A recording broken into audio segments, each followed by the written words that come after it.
It's a pleasure to be here once again to give you the results of Gemini 11, which was the 9th manned Gemini flight. This flight took place a scant 18 months after the first short manned flight, the first short Gemini mission, which was launched in May of last year. The accomplishments in the intervening time still stagger our imagination. In Gemini 4, we extended manned stay time in space to 4 days and had our first experience with extravehicular activity. The stay time in orbit was further extended to 8 days in Gemini 5 and to 14 days in Gemini 7. The first rendezvous was in Gemini 6 and the first docking in Gemini 8. In Gemini 9 and 10, much more was learned about rendezvous and docking, while work outside the spacecraft was shown to be more difficult than we had anticipated. In Gemini 10 also, we used for the first time a separately launched propulsion system to send the Gemini spacecraft into a new orbit after rendezvous. In these flights, we demonstrated also an ability to steer the spacecraft through the atmosphere to a pre-selected landing point. And in all flights, we performed a host of scientific, technological, and medical experiments. With this kind of background, it was perhaps difficult for some to see what was left to do for Gemini 11. Yet once again, the accomplishments were most significant. Rendezvous and docking were completed in less than one orbit, which was an even more exacting task than performed in previous flights. Extravehicular activity once again proved difficult, but allowed the attachment of a tether, which was needed later in the flight. The Agena propulsion system was used to propel Gemini 11 to a new record altitude of 850 miles. And in tethered operation, the spacecraft and the Agena were flown in a new station-keeping mode in which artificial gravity was produced. Then a second rendezvous was made without the aid of an onboard radar. And finally, Gemini 11 was steered to its landing point with precision using spacecraft systems in a closed-loop fashion. Using Pete Conrad's words, the flight was truly fantastic. Here to give you a first-hand account of their mission are commanders Charles Conrad and Richard Gordon. Pete, it's all yours. Thank you. By way of background, I'd like to say that we had an awful lot of experience riding on the flight from all quarters. To accomplish the M=1 rendezvous required a great deal of close work with the Flight Operations Division, Chris Craft's people, the Gemini Program Office, our own flight crew support team, which all had experience on previous Gemini flights, including the majority of the flight crew. Like everybody else, we had the silent members of the team that stayed at home, and I'd like to introduce my wife at this time, Jane Conrad, and my mother and stepfather, Mr. and Mrs. Sargent, who are here today.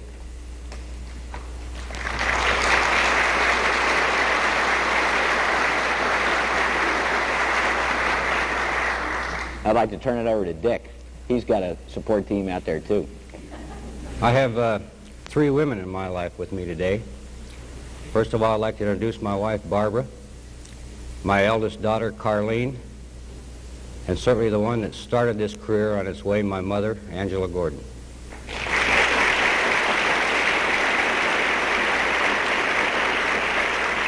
With that, I'd like to tell you a little bit to start out with about the M=1 rendezvous.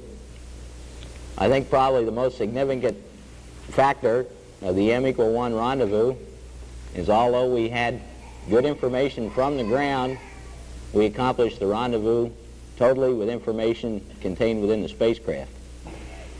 Now, in order to do this, we needed a good inertial guidance system, and right after powered flight, which was nominal in all respects, when we had cutoff, we were quite pleased. We knew right away by looking at the onboard information from our inertial guidance system that we'd not only gotten good radio guidance from the Titan system, but our onboard inertial information was 100% correct. And with that, we started into, I call it a one potato, two potato routine that Dick and I had practiced along with the backup crew for innumerable hours in the simulator, which required us to have the spacecraft separated from the booster and the incremental velocity routine burned out. And Dick made some onboard computations from the inertial guidance system to correct for our downrange error. And we had practiced to do this in 8.5 minutes after powered flight started. And we beat it by, I think we were complete about 7 minutes and 40 seconds into the flight. This paid great dividends in that we were right on the money. As soon as the ground told us we were in an 87 by 151, which is what we were shooting for, we knew that the rest of the rendezvous was going to be very smooth. I would like to add that the ground was a little late in passing up our half-second late liftoff time, and we felt that we were good enough to ignore that correction. We left it out, and that amounted for maybe 2 miles more trailing displacement behind the Agena than we'd like to have had to have been absolutely perfect, but we knew we didn't need it. We'd finished ahead of time, so we didn't add that correction. We went right into the rendezvous, and it was completely nominal. The radar lock-on occurred when we expected it. We had visual sight. One thing I'd been worried about was out of plane, and I could see right away when I had the Agena visually that the platform was aligned correctly, and we had relatively no out of plane on it, which made the rendezvous much simpler. We did have a radar failure on the onboard equipment coming up to the second vernier correction. However, we had such confidence in the backup procedures that I told Dick that we'd go without the closed loop on that correction, and he gave me his backup computations, and we burned those. And due to our 15 minutes or so late liftoff time, we came upon the Agena a little bit sooner than we expected in daylight. And that was probably both of us our only surprise, in that the Agena was so bright. I think I shot 2-3% of fuel fussing around getting used to seeing the bright Agena when I couldn't see the instruments. I fumbled for my sunglasses and didn't get them on the re-rendezvous. That was part of the reason it was so cheap. I was ready for it when we came out in daylight and got the sunglasses on in time, and I could read both the instruments and track the Agena. The rendezvous put us in station-keeping position right about the time we expected it to with respect to our fuel schedule, and we were quite pleased. We knew we had plenty of fuel both on board the Agena and in the Gemini to do the rest of the mission successfully.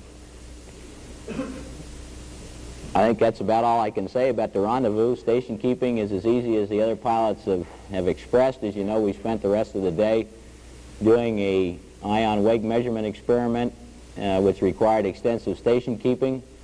I think I probably wasted 2 or 3% more fuel getting used to that, and finally got down into the pulse mode and did the rest of the station keeping in pulse mode, which again allowed us to stay ahead of the fuel schedule.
Well, the point of this story is that I was tired and had a pretty high heart rate before I ever opened the hatch. And this probably put us a little bit behind as far as my expenditure of energy is concerned. Well, I thought probably we'd catch up doing the stand-up work right there in the seat. The hatch was opened on time, stood up in the seat, or rather flew out of the spacecraft, because as soon as we opened that hatch, all the debris and junk that we had found in the spacecraft went out the window, or out the door really, and I was right along with the rest of the debris. Now, over there, the only thing I saw was his feet going out the hatch. And all I could say to Pete was, "Hey, grab me, I'm leaving you." So Pete actually had to hold me in the hatch, and when I faced aft, I had just 3 small tasks to perform. The first thing I did was just take a look at the adapter section. The handrails were deployed, the umbilical guide, the edge of the adapter was deployed and in place. The edge of the adapter was cleanly cut. There was no debris floating around. The door of the S9 was open, and the door on the D16, these are 2 experiment packages that we had, was also open. Well, I manually deployed the forward handrail and retrieved the S9. Now, these 2 tasks were relatively simple in themselves, and I had a lanyard tether that I hooked to the S9 and handed the package in to Pete. He tethered it and put it between his legs and handed my tether back to me. The next thing was to mount the EVA camera, 60mm Mauer camera with a 5mm bug-eye lens on it, facing forward. Now, we had worked a great deal with this device prior to the flight, and we thought we had all the problems associated with installing it taken care of. Well, we didn't quite, apparently, because I did have a little bit of trouble and quite a workload putting that camera in. Well, once it was successfully in place, the next task, of course, was to go up and attach the Agena spacecraft tether. Now, we had decided early in the training program that this particular exercise meant so much later in the flight plan, as far as the tether exercise itself was concerned, that we actually included this as the first task that we would perform while EVA. So I proceeded to use Gene Cernan's method of getting to the TDA, which actually worked pretty well, but due to the lack of handholds on the nose of the spacecraft, there's a ready-made one right in place, and that's the RCS thrusters. So I used the reentry control system thrusters as a handhold in working my way to the TDA. Well, the first time I tried to go up there, I pushed off the thrusters and floated right above the TDA and missed it completely. I hollered Pete, I said, "Hey, I've missed it, pull me back in." So he grabbed the tether and started pulling the fish back to the hatch. The second time, knowing a little bit more about what was going to happen to me, it was the same type of thing, and I was able to grab the handholds in the back of the TDA. Then came the biggest shock of my life, I think, because all of the training, all of the zero-G work that we had done, I could perform this whole operation in one parabola. This is a time period of about 25 seconds. And I decided that I would sit on the spacecraft and wedge my legs in between the TDA, the target docking adapter, and the spacecraft so that I could have the luxury of using both hands. Well, I was unable to do this, really, and we can talk about that a little later, but I was unable to actually sit on the spacecraft in the manner I had done in the zero-G airplane. I kept riding up off of it, so all I could use was my feet. And this was a very tiring operation in itself, in that I had to use my feet wedged between the spacecraft and the TDA to hold myself in place. Now, there were times where I could use both hands in this manner, but I kept slipping off so that I essentially had to use a left hand on a handhold and make this whole operation, or perform the whole operation with my right hand. Well, a little simple task that I had done many times in training to the tune of about 30 seconds lasted about 30 minutes. And this was a monumental task, really, as far as I'm concerned. I was really surprised. I had gotten everything that I wanted in terms of equipment, tethers, and everything else from all the people that we've worked with. It was my decision to go this way because I was so convinced that that task would be real easy to perform. Well, it was my error. It really wasn't easy to perform, and it was a great deal of work. I'm sure all of you that heard part of the air to ground in real time can probably imagine the amount of work that it was. Well, I was so single-minded at this time that I was going to get that tether on come hell or high water. And the tether was finally put in place. And then I came back to the spacecraft hatch pretty exhausted at this time and wanted to stand there and rest. We were a little bit behind by now, but we had a D-16 to perform and then go back to the adapter. Well, it so happened that the tremendous heat load that I put on the U.S.S.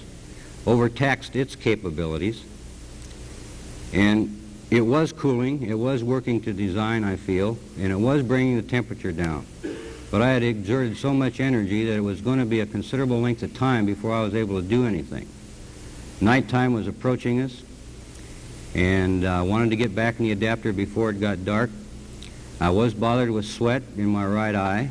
It stung. I could blink my eye. I still had some vision out of it. It wasn't really as bad as initial reports led to believe. But it was a consideration that we had to take into account to make the decision whether we would continue the umbilical EVA or not.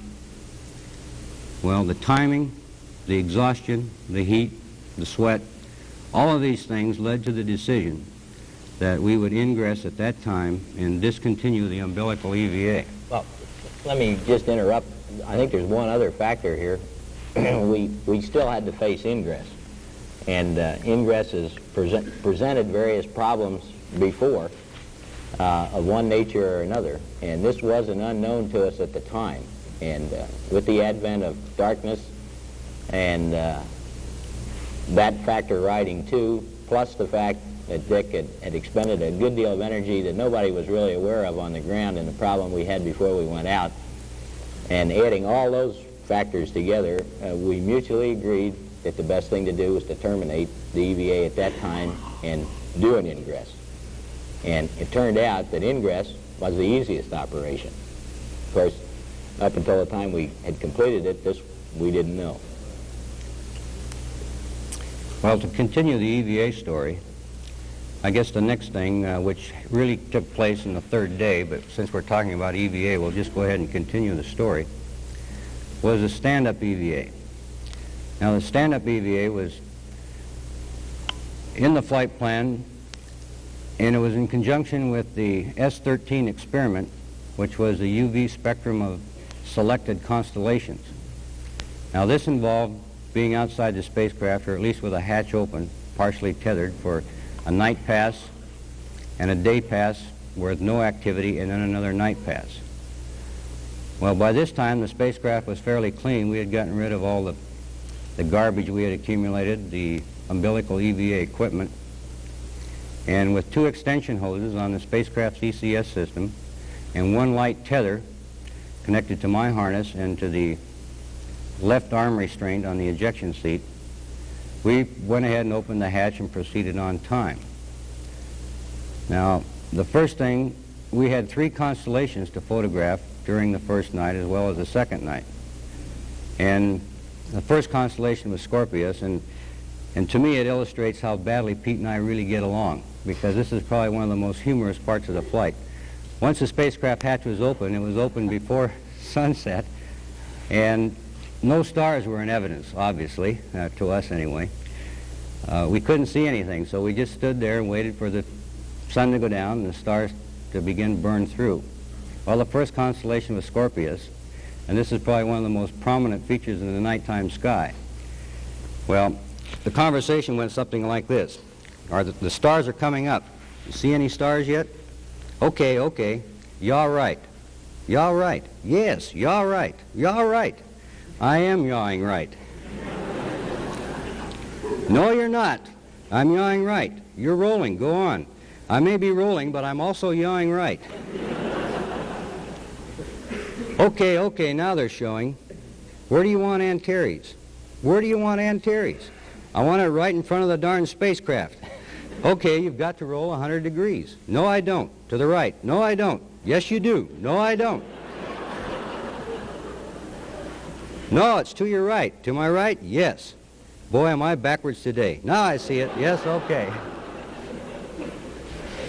That essentially is the story of the stand-up EVA. I might add one comment to that is my wind had gotten so bad at this point that I didn't realize that I couldn't even see first magnitude stars through the window in the area of my reticle, and all I could see was a couple of stars around the corner. So I was backwards, but it's mainly because I couldn't see. Anyway, that's how Pete and I get along. All we do is argue with each other. But we laugh at the same time we're doing it. Anyway, the stand-up EVA, as a point of illustration, even though there were very definite work tasks and very precise control in installing equipment, installing the S-13 bracket on this spacecraft, it was a tremendous difference that both of us really noted from the umbilical EVA. Although control tasks were precise, the workload was extremely light. And it illustrated, at least to me, that with the proper body constraints, or restraints, I should say, that EVA may very well be easy. Now, one of the things that was entirely different this time is that I had the full use of both hands. I didn't have to worry about where my body was. The tether was such that Pete could let me out of the spacecraft as far as I wanted to go, or he could also pull the tether down so that my feet would very lightly rest on the floor and have a little bit of tension on the tether. Now, at the same time I was taking pictures using the camera, I was also controlling the Agena, so that as Pete flew the spacecraft around to the constellation and finally got the right orientation, I would turn on the Agena so that it would hold us in an inertial attitude, so that we would not have to control the spacecraft or the Agena during the sequence of pictures that were taken.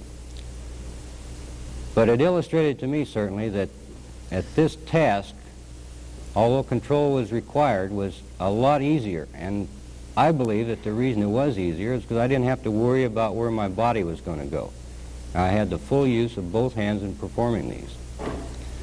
Well, to really illustrate how much easier it was, we accomplished 100% of this experiment with time to spare, and it provided us the opportunity to make a daylight pass over Houston, where we did manage to get a few pictures, and we'll show them to you later in the briefing here. But well, I'd like the amount to of relaxation, I wanted to have Pete tell about the cruise over the Atlantic Ocean after we finished taking pictures. Well, first, after we had come back in from the umbilical EVA and realized that we had a phenomenal hatch, the forces were extremely low to close, that we went ahead and packed our umbilical equipment and jettisoned it overboard and had a second hatch opening, this time with Dick strapped in the seat. And it just became apparent that that right-hand hatch was like your front door. We could open and close it any time we wanted to and do anything we wanted with it. So after we finished the night pass on the stand-up EVA, I suggested to the ground if we had enough oxygen just to make this exercise so much easier, we'd just close the hatch again and repress and sit there for 50 minutes and relax in a pressurized cabin and depress again and open the hatch and do the second night pass. And Houston advised us of the most unusual phenomenon had taken place that morning, that Houston was going to be clear. Maybe we could get some pictures out the hatch. So we agreed that this would be a tremendous achievement to get pictures of Houston. We hadn't been able to do it before, so Dick was going to hang out the hatch and grab some pictures with the Hasselblad of Houston. So, of course, we came out of the night side, and Houston was 7 o'clock in the morning local time, and it only took us about 4 minutes to go from Houston to Florida. We had the whole rest of the Atlantic to go with nothing to do. And so, lo and behold, I fell sound asleep. And I was sound asleep in my hard suit with arms out like this, and all of a sudden I woke up and realized that not only was I asleep on the job, but I was asleep while we were depressurized. And I said, "Hey, Dick, would you believe I fell asleep?" And all I got out of him was a, "Huh? What?"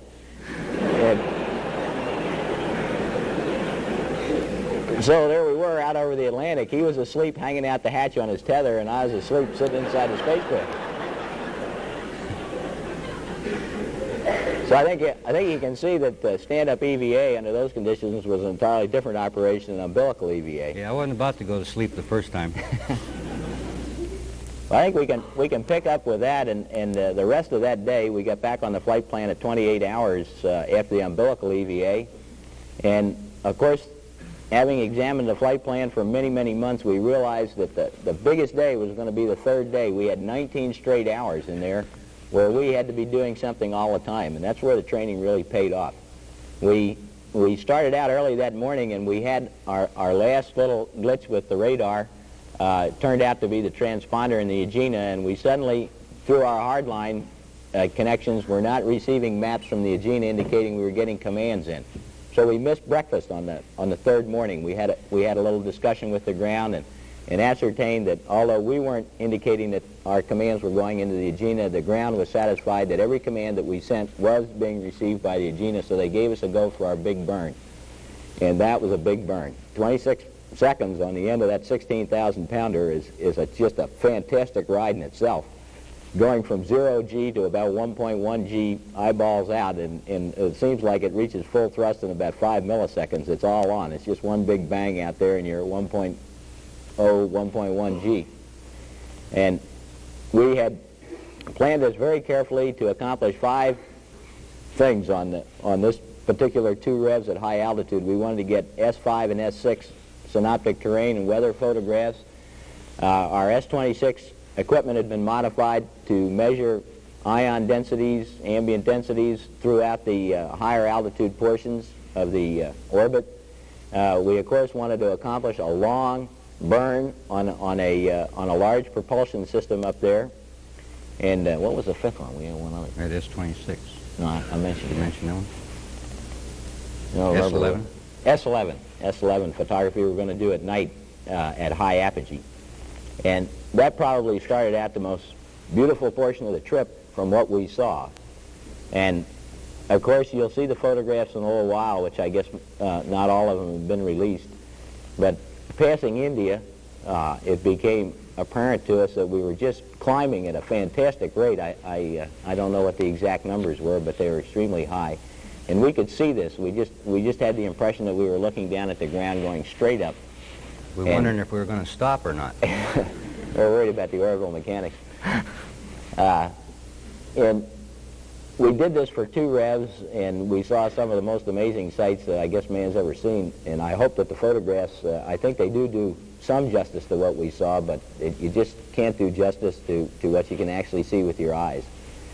And that portion of the flight plan was extremely successful, and we got data on all things that we set out to get, and better than we expected, actually, especially in the photographic work, both for weather and terrain studies. And I think we got enough ion ambient density measurements to keep 5 cooperative students busy for a year out there in California for the prime experimenter reducing data. And so he's happy.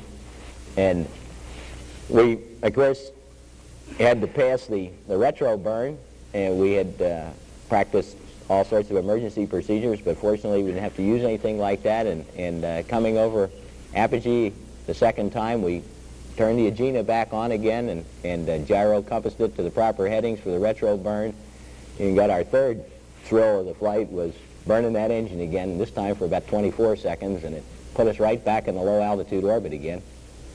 And we, at that point, had 2 hours of EVA prep for the stand-up EVA, and this is where the practice paid off. Instead of being ahead of the game this time, we were behind in that we hadn't eaten a meal. We were hungry. We needed a meal. We had a long day in front of us. And so we went ahead and we took an hour and we ate breakfast. And our practice paid off well enough that we were ready to go for the stand-up EVA on time. It took us just about, actually it took us about a third of the time that we'd planned to use to do it. And we accomplished it all and went into the stand-up EVA and got the photographs that we wanted to get, and they've all turned out to be very good. And with that, we went off to the next part of the flight, which was the tether exercise. And we were doing something that was relatively new, and we had practiced this in simulations many times. And of course, the one thing that the simulation didn't show us was although we had the dynamics of the tether in there was no way of visually simulating what the tether was going to look like to us, and we guessed that this would be all much easier when we could see the tether. And so we started our undocking, and it took longer to get the tether deployed than we thought it would. We had it put down on a couple of pieces of Velcro before it went into the tether stowage bag, and we got that off and actually pulled us into the TDA a little bit, and we got the deployment going.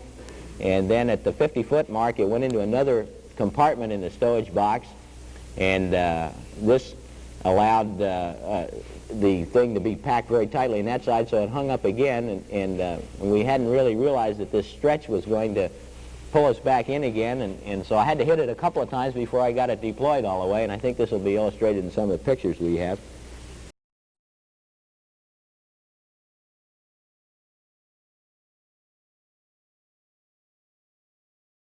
We started out early that morning, and we had our last little glitch with the radar. Turned out to be the transponder in the Agena, and we suddenly, through our hardline connections, were not receiving maps from the Agena indicating we were getting commands in. So we missed breakfast on the third morning. We had a little discussion with the ground and ascertained that although we weren't indicating that our commands were going into the Agena, the ground was satisfied that every command that we sent was being received by the Agena, so they gave us a go for our big burn. And that was a big burn. 26 seconds on the end of that 16,000-pounder is just a fantastic ride in itself. Going from 0G to about 1.1 G eyeballs out, and it seems like it reaches full thrust in about 5 milliseconds. It's all on. It's just one big bang out there, and you're at 1.0, 1.1 G.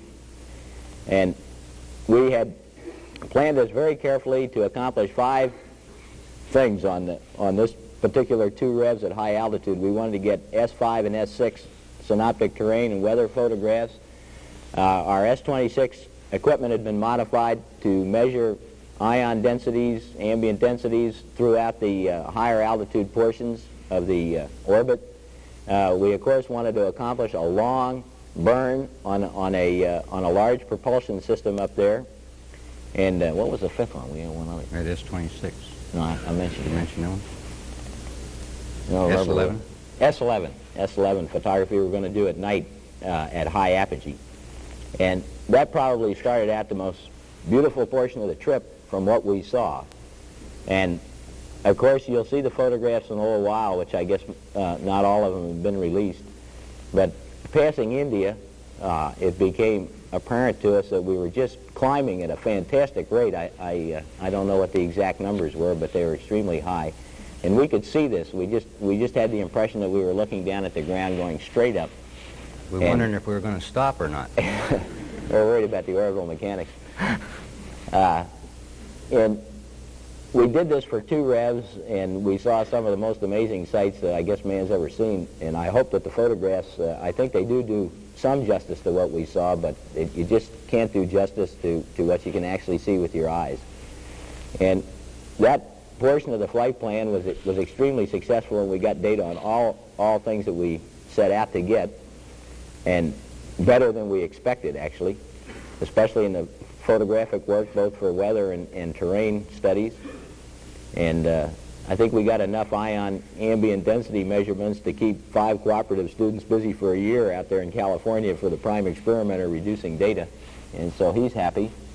And we, of course, had to pass the retro burn, and we had practiced all sorts of emergency procedures, but fortunately we didn't have to use anything like that. And coming over apogee the second time, we turned the Agena back on again and gyro compassed it to the proper headings for the retro burn, and got our 3rd thrill of the flight was burning that engine again, this time for about 24 seconds, and it put us right back in the low altitude orbit again. And we, at that point, had 2 hours of EVA prep for the stand-up EVA, and this is where the practice paid off. Instead of being ahead of the game this time, we were behind in that we hadn't eaten a meal, we were hungry, we needed a meal, we had a long day in front of us. And so we went ahead and we took an hour and we ate breakfast, and our practice paid off well enough that we were ready to go for the stand-up EVA on time. It took us just about, actually it took us about a third of the time that we'd planned to use to do it, and we accomplished it all, and went into the stand-up EVA and got the photographs that we wanted to get, and they've all turned out to be very good. And with that, we went off to the next part of the flight, which was the tether exercise.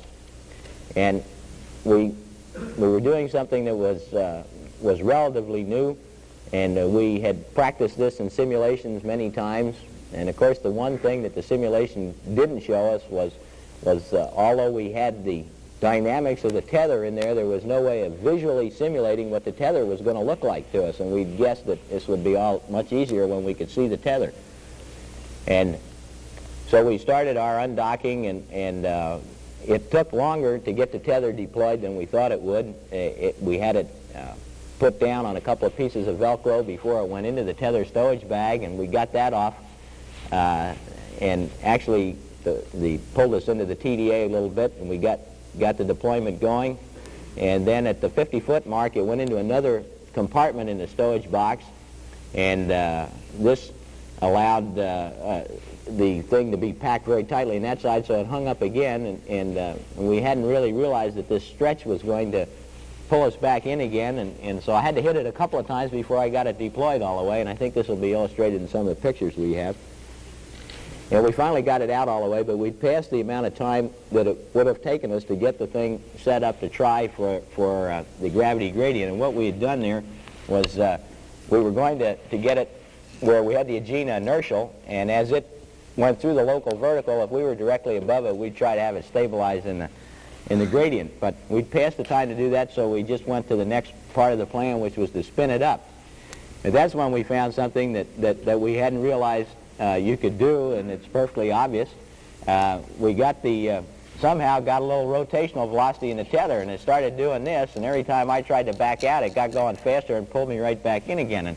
And I was bound and determined that I should start out with an absolutely straight tether. Actually, I could have started out with it spinning, and it wouldn't have made any difference. But at that time, I worked and worked and worked, and I can't tell you how I got it stopped, but I got it stopped spinning to where we finally got the tether completely straightened out, and we wanted to roll upside down to the Agena and fire aft to take out the lateral forward thrust that we get out of our lateral thrusters, and fire down to start the spin.